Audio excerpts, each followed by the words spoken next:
Theophilus Painter was a fuddy-duddy. You can see that in a youthful snapshot, a picture taken when he was barely out of his teens. His hair is cut 2/3 of an inch above his ears, and he is wearing a tight, heavily starched three-piece suit.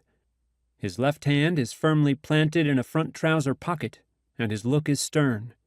His thin lips are sutured together, and his cobalt blue eyes project a humorless conviction. The face displayed in the sepia-toned print is that of someone who believes that he has a special destiny.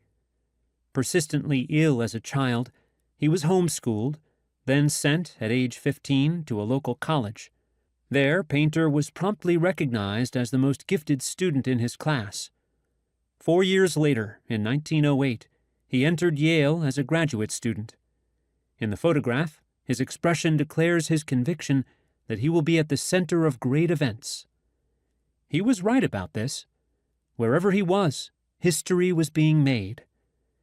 He had arrived at Yale with plans to study chemistry, but he soon found himself pulled in another direction.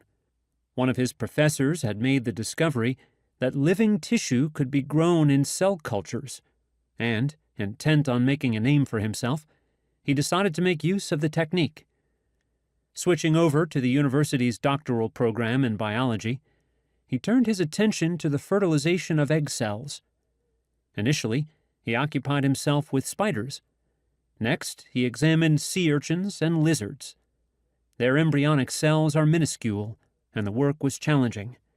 Yet through his invention of a special knife with multiple blades, he was able to prepare slides with clearer images of the smallest parts.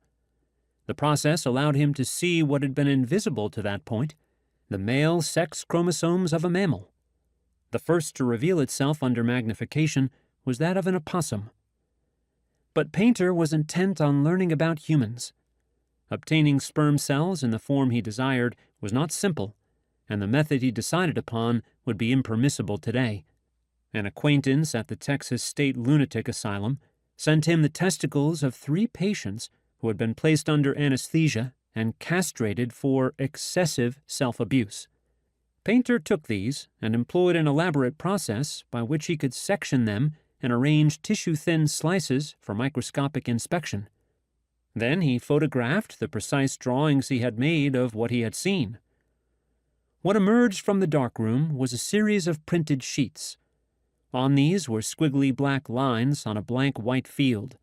His attention gravitated toward a single pair, in which one of the 2 lines was noticeably shorter than the other. Painter proceeded to make the bold suggestion that the abbreviated strip represented the chromosome coding for maleness, the Y chromosome. It was an extraordinary intuitive leap. Later scholars concluded that Painter might not have identified the right coupling.